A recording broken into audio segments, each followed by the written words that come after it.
2024년 말 전 세계 선박 시장은 충격에 빠졌습니다.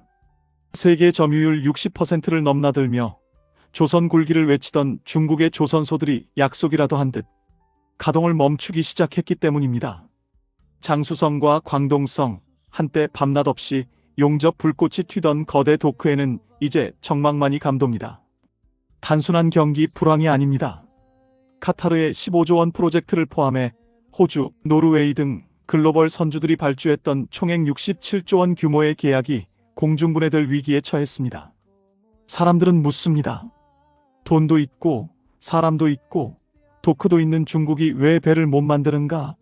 오늘 우리는 그 화려한 겉모습 뒤에 숨겨진 어쩌면 30년 전부터 설계되었을지도 모를 중국 조선업의 파멸 시나리오를 추적합니다. 지난 10년 동안 중국 조선업의 전략은 명확했습니다. 저가 수주와 정부 보조금입니다. 중국 정부는 자국 조선소들의 천문학적인 자금을 쏟아부었습니다. 기술력이 부족해도 한국보다 20에서 30% 저렴한 가격을 제시할 수 있었던 이유입니다. 선주들 입장에서는 유혹적이었습니다. 컨테이너선이나 벌크선처럼 구조가 단순한 배들은 중국에 맡겨도 큰 문제가 없어 보였습니다. 하지만 여기서 중국은 치명적인 착각에 빠집니다. 배 만드는 건 결국 철판 이어붙이는 노가다다. 물량으로 밀어붙여서 한국의 숙련공들이 은퇴할 때까지만 버티면 우리가 이긴다. 이 오판은 기술의 패러다임이 친환경과 고부가 가치로 넘어가는 순간 거대한 부메랑이 되어 돌아왔습니다. 사건의 발단은 2023년으로 거슬러 올라갑니다. 중국에서 인도된 대형 컨테이너선이 첫 항해 중 태평양 한가운데서 엔진이 멈춰버리는 초유의 사태가 발생합니다. 조사 결과는 처참했습니다. 설계 도면대로 시공되지 않았고 핵심 부품의 강도가 기준치 미달이었습니다. 이 사건은 전 세계 선주들에게 강력한 신호를 보냈습니다. 중국산 배는 자산이 아니라 시한폭탄이다. 이때부터 글로벌 보험사들은 중국산 선박에 대해 더 높은 보험료를 책정하기 시작했습니다. 배값에서 아낀 돈이 보험료와 수리비로 다 빠져나가는 상황이 닥친 겁니다. 결정타는 에너지 시장의 변화였습니다.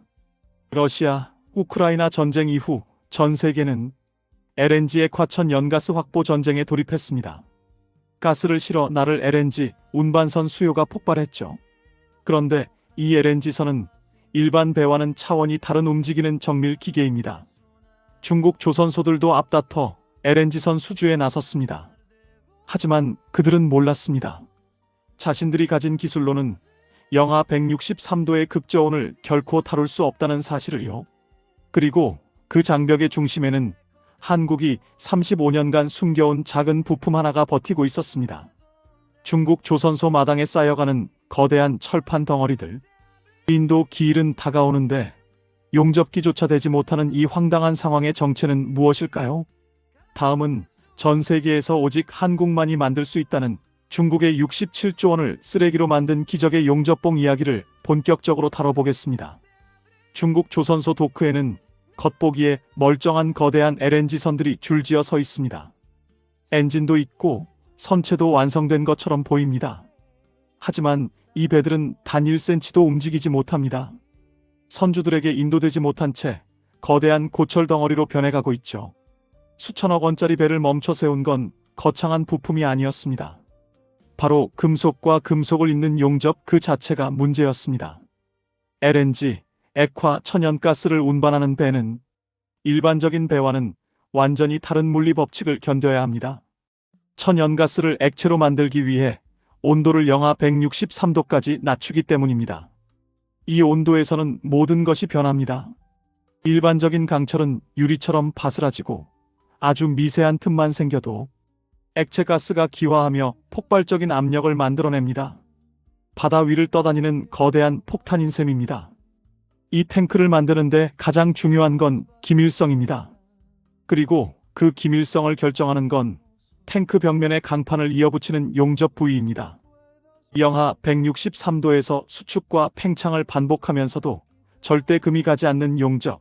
이것이 조선업의 끝판왕이라 불리는 기술입니다. 중국이 LNG선 수주를 따낼 때까지만 해도 자신만만했습니다.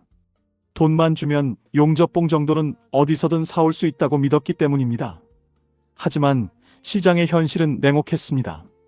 전 세계에서 영하 163도의 극저온을 완벽하게 견디며 실제 선박 건조에 사용할 수 있는 품질을 인증받은 용접봉은 단 하나, 한국현대가 개발한 HTX-90뿐이었습니다. 이 작은 용접봉 하나를 만들기 위해 한국은 35년이라는 시간을 쏟아부었습니다.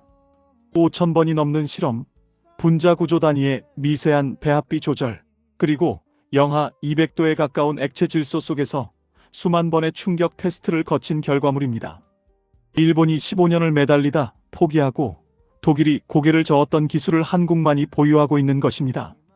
2025년 들어 한국은 이 핵심 전략 물자인 용접봉의 대중국 공급 정책을 전면 재검토하기 시작했습니다. 자국 조선소의 물량을 처리하기에도 벅찬 상황에서 기술 유출 우려가 있는 경쟁국에 핵심 부품을 넘겨줄 이유가 사라진 것입니다. 결과는 참혹했습니다. 용접봉 공급이 끊기자 중국 조선소들은 작업을 중단할 수밖에 없었습니다. 다른 나라 제품을 써보려 했지만 선주들이 거부했습니다. 한국산 용접봉을 쓰지 않은 배는 위험해서 인수할 수 없다는 것이 전 세계 보험사와 선주들의 공통된 입장이었습니다. 부품 하나가 없어서 수조 원짜리 프로젝트가 통째로 멈춰버린 것입니다. 중국은 이제 뒤늦게 자체 개발에 나서겠다고 큰 소리를 칩니다. 하지만 35년의 격차를 돈으로 메울 수 있을까요? 다음 3회에서는 중국이 아무리 돈을 쏟아부어도 한국을 따라잡을 수 없는 진짜 이유, 바로 숙련된 인간과 데이터의 힘에 대해 다뤄보겠습니다. 중국 조선업의 아킬레스건은 기술뿐만이 아니었습니다. 많은 이들이 착각합니다. 중국이 스마트폰도 만들고 우주선도 쏘아 올리는데 겨우 배 한 척 못 만들겠어? 도면 베끼고 사람 매수하면 금방 따라잡겠지. 하지만 조선업, 특히 LNG선은 레고 블록을 조립하는 것과는 차원이 다릅니다. 도면이 있어도 손끝이 없으면 완성할 수 없는 영역이 존재하기 때문입니다. 오늘 우리는 중국이 수십조 원을 쏟아붓고도 한국의 발끝에도 미치지 못하는 진짜 이유를 추적합니다. 앞에서 말한 극저온 용접봉, 그 안에 들어가는 화학적 성분표는 사실 업계에서 어느 정도 알려져 있습니다. 그런데 왜 중국은 똑같이 못 만들까요? 바로 요리의 불 조절과 같은 미세 공정 때문입니다. 금속을 녹일 때의 온도 변화, 냉각 속도, 그리고 대기 중의 습도까지 이 모든 변수가 완벽하게 통제되어야 비로소 극저온을 견디는 용접이 완성됩니다. 한국 엔지니어들은 지난 35년간 5,000번 넘게 실패하며 이 비밀 레시피를 완성했습니다. 이렇게 하면 깨지고 저렇게 하면 녹슨다는 방대한 실패 데이터는 돈으로 살 수도 단기간에 복제할 수도 없습니다. 중국이 20년 넘게 매달려도 실패한 건 그들이 성공만 베끼려 했지 실패의 과정을 겪지 않았기 때문입니다. 여기서 중국 특유의 시스템적 결함이 드러납니다. 중국의 대형 조선소들은 대부분 국영 기업입니다. 관리자들은 단기적인 성과를 내야 하고 실패하면 자리가 위태롭습니다. 이런 환경에서 30년 넘게 돈 안 되는 기초연구에 매달릴 수 있는 미련한 엔지니어는 존재할 수 없습니다. 반면 한국은 민간 기업 중심으로 운영됩니다. 수많은 위기 속에서도 기술만이 살 길이다라는 집념 하나로 엔지니어들을 밀어주었습니다.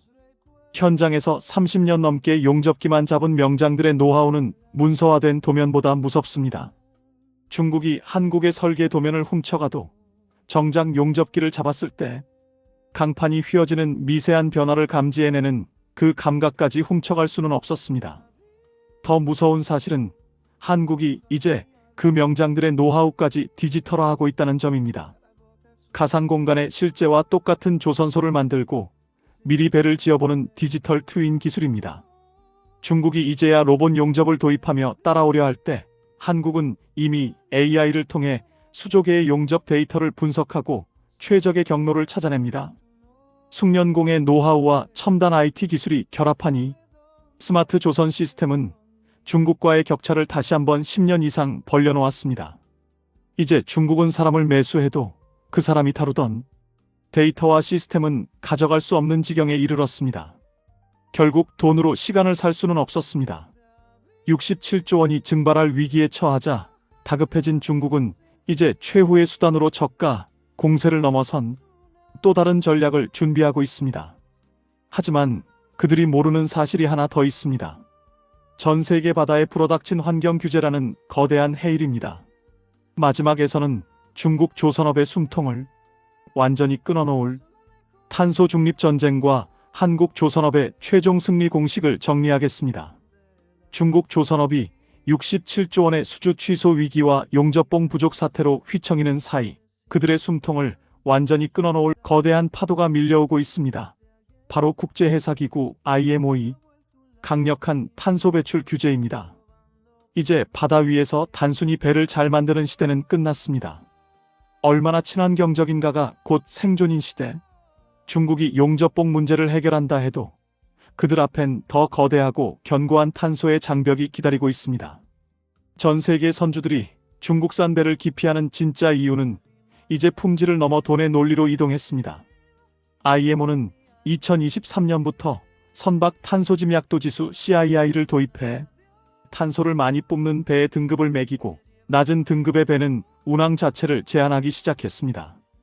여기서 한국의 에코십 기술이 빛을 발합니다. 한국산 배는 중국산보다 연비가 8%에서 10% 이상 좋습니다. 연료비를 아끼는 수준을 넘어 탄소 배출량이 적어 운항 금지 리스크에서 자유롭습니다. 선주들 입장에서 중국산 배는 비록 살 때는 싸지만 시간이 갈수록 벌금을 물고 운항도 못하는 부채가 되는 반면 한국산 배는 비싸게 사도 평생 수익을 가져다주는 황금알을 낳는 거위가 된 것입니다. 중국이 이제야 LNG선을 흉내내려고 할 때 한국은 이미 그 다음으로 도망가고 있습니다. 탄소를 전혀 배출하지 않는 암모니아 추진선과 수소 연료 전지 선박입니다. 특히 암모니아 추진선은 독성이 강해 다루기가 매우 까다롭지만 한국은 이미 세계 최초로 상용화 단계에 진입했습니다. 암모니아 엔진을 설계하고 그 유독가스가 새지 않게 차단하는 제어 기술은 중국이 흉내조차 낼 수 없는 영역입니다. 이제 글로벌 큰 손들은 말합니다. 중국의 LNG선을 기다릴 바엔 한국의 암모니아선을 미리 예약하겠다. 이것이 바로 67조 원이 증발한 뒤 그 돈이 고스란히 한국의 수주 잔고로 옮겨오고 있는 결정적 배경입니다. 중국 조선업의 몰락은 단순한 사고가 아닙니다. 기술 없는 자본, 철학 없는 물량 공세가 어떻게 무너지는지를 보여주는 경제적 상징입니다. 35년 전 아무도 알아주지 않던 용접 기술에 집착했던 한국 엔지니어들의 미련함이 오늘날 216조 원의 거대한 에너지 시장을 지배하는 천재성으로 탈바꿈했습니다. 이제 한국 조선업은 단순히 강철을 용접하는 산업이 아닙니다. 바다 위의 IT, 바다 위의 친환경 에너지를 설계하는 하이테크 산업으로 완전히 진화했습니다. 중국의 67조 원 증발 사건은 끝이 아니라 대한민국 조선업이 전 세계 패권을 영구히 쥐게 되는 새로운 시대의 시작입니다. 오늘 우리는 중국 조선업의 침몰과 한국의 위대한 역전극을 살펴봤습니다. 1cm의 용접봉에서 시작된 이 거대한 드라마는 우리에게 말해줍니다. 진짜 기술은 복제할 수 없고 시간의 축적은 돈으로 살 수 없다. 이 영상이 유익하셨다면 구독, 그리고 알림 설정 부탁드립니다. 여러분의 응원은 더 깊이 있는 경제 다큐멘터리를 만드는데 큰 힘이 됩니다. 지금까지 시청해주셔서 감사합니다.